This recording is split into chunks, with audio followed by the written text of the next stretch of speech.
کی کچھ تدریج ہے جو ہمیں سنت سے ملتی ہے، قرآن سے ملتی ہے، حدیث سے ملتی ہے، تو میں اس کام کے ضمن میں اس کی وہ تدریجی مراحل اور اس کے لوازم اور اس کی شرائط بیان کرنا چاہتا ہوں۔ سب سے پہلی شرط اول، وہ فارسی کا شعر مجھے یاد آیا کہ در رہے منزل لیلا کے خطر ہاش بسے، شرط اول قدمی نست کے مجنوں باشی۔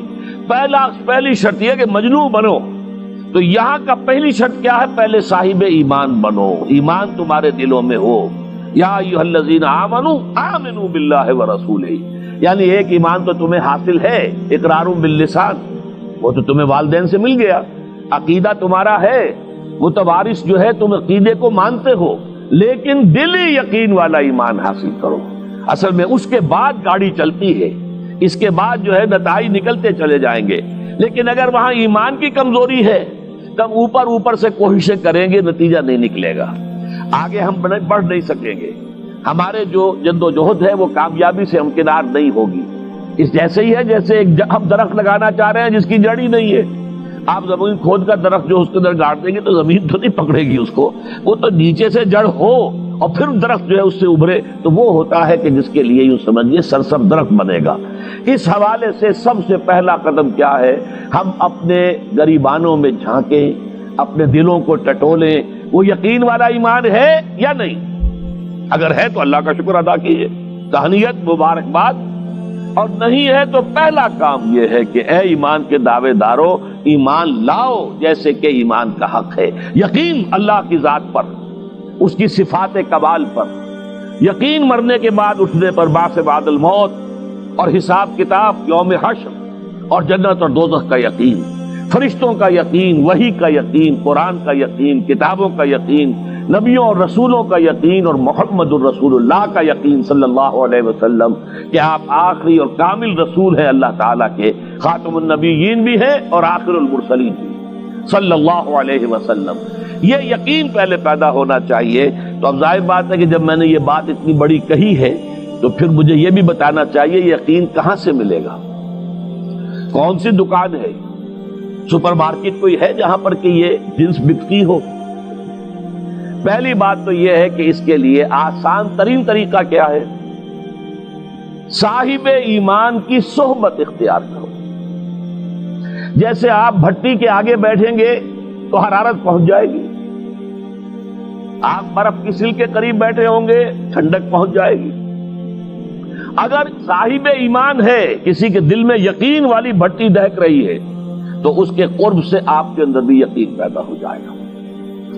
دوسرا طریقہ یہ ہے کہ شریعت کے احکام پر عمل کیے جاؤ، اس عمل سے بھی یقین پیدا ہوتا ہے۔ یہ دو طرفہ معاملہ ہے، یقین سے عمل پیدا ہوتا ہے اور عمل سے یقین پیدا ہوتا ہے۔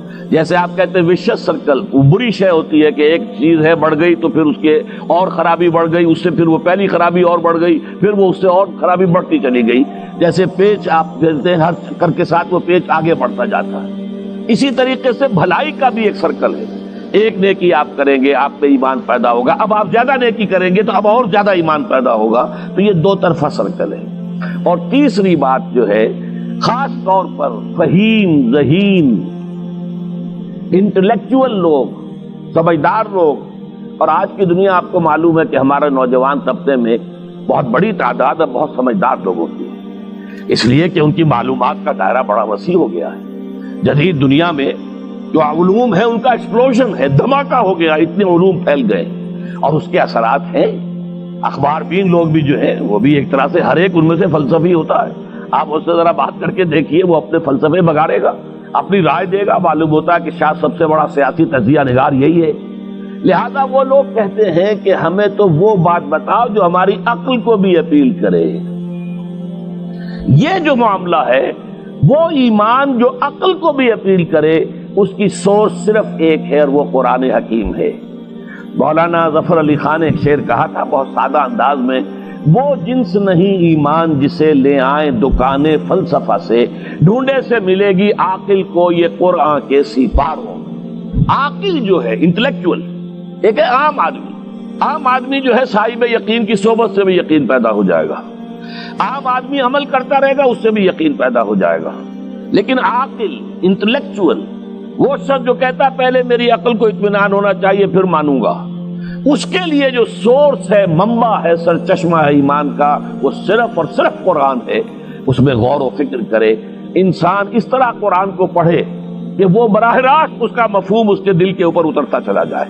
جیسے علامہ اقبال نے کہا ہے کہ تیرے ضمیر پہ جب تک نہ ہو نزول کتاب، گرہ کشا ہے نہ رازی نہ صاحب کشاف۔ قرآن تو تمہارے اپنے قلب پر نازل ہونا چاہیے۔ اور یہ اصل میں ان کے والد نے کہا تھا ان سے، بالکل بچپن میں۔ علامہ اقبال چھوٹے سے بچے تھے، ان کے والد تھے ذرا صوفی منش آدمی تھے، وہ شیخ نور محمد۔ وہ آئے فجر کی نماز مسجد سے پڑھ کر آئے تو دیکھا کہ اقبال جو ہے بچہ وہ قرآن پڑھ رہا بیٹھا ہوا۔ اس نے کہا والد نے کہ بیٹے تم یہ قرآن کیسے پڑھتے ہو؟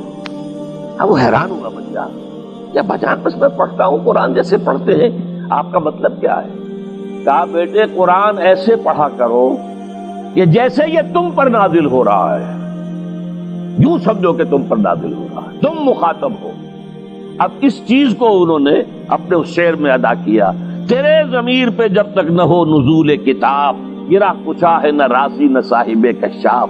جیسے یہ قرآن قلب محمد پر نازل ہوا تھا، فَإِنَّهُ نَزَّلَهُ عَلَىٰ قَلْبِكَ، جبرائیل نے یہ اے نبی اے محمد آپ کے دل پر اتارا ہے۔ تو جب تک ہمارے بھی دل پر نہیں اترے گا تو قرآن مجید جو ہے وہ ہمیں انسپائر نہیں کر سکے گا۔ ترجمہ آپ پڑھیں گے، کچھ آپ کو معلوم ہو گیا اس کا مطلب یہ ہے، تفسیر پڑھا، اچھا جی ٹھیک ہے فلاں مفسر نے یہ لکھا ہے، فلاں نے یہ لکھا ہے، یہ معلومات تو مل جائیں گی، لیکن وہ اندر سے جو موٹیویشن ہوتی ہے، اندر سے جو جذبہ ابھرتا ہے، اندر سے جو ایمان جو ہے ایک چشمے کی طرح قلب کی گہرائیوں سے ابلتا ہے، وہ نہیں ہوگا۔ وہ اسی وقت ہوتا ہے کہ جب وہ انٹلیکچوئل آدمی جو ہے وہ کم سے کم اتنی تکلیف ضرور کرے کہ اتنی عربی سیکھ لے کہ عربی جو ہے قرآن مجید اس کے براہ راست قلب پر نازل ہو سکے، وہ ترجمہ نہ دیکھے۔ اب ایک آیت پڑھی پھر ترجمہ دیکھا، پھر دیکھا اس میں نمبر 11 لکھا ہوا ہے، حاشیہ میں جا کر دیکھا نمبر 11 یہاں ہے، وہ دیکھا، تسلسل تو ٹوٹ گیا۔ اب وہ بات نہیں رہی۔ اور ترجمہ جو ہے وہ سبھی جانتے ہیں، دنیا میں ہر بچہ بھی سمجھ لے گا کہ غالب کا کوئی شعر ہو اور وہ آدمی پڑھ کے جھوم جاتا ہے کہ کیا بات کہی، اسی کا انگریزی میں ترجمہ کر دیجئے، اب اس میں کچھ بھی نہیں۔ آپ نے مفہوم تو بیان کر دیا انگریزی میں، لیکن جو تاثیر ہے اس غالب کے شعر کی وہ انگریزی میں منتقل نہیں ہو سکتی۔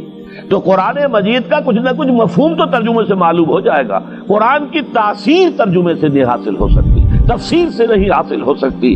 اسی لیے دو سب سے بڑی تفسیروں کا ذکر علامہ اقبال نے کیا ہے کہ گرہ کشا ہے نہ رازی، نہ امام رازی کی تفسیر کبیر سے تمہیں فائدہ ہوگا اور نہ امام زمخشری کی کشاف سے ہوگا، جب تک کہ تمہارے اپنے دل پر قرآن نہ اترے۔ اور اس کے لیے لازم ہے کم سے کم یہ کہ اتنی عربی انسان سیکھ لے کہ بیریئر نہ ہو ٹرانسلیشن کا، کوئی پردہ حائل نہ ہو درمیان میں، تسلسل نہ ٹوٹے، آپ براہ راست پڑھ رہے ہیں اور براہ راست اس کا مفہوم آپ کے قلب پر نازل ہو رہا ہے۔ تو پہلا سٹیپ جو میں نے ان 3 آیتوں پر اضافی آیت سورہ نساء کی آپ کے سامنے رکھی، ہم میں سے ہر شخص کا پہلا کام یہ ہے کہ وہ یقین والا ایمان حاصل کرے۔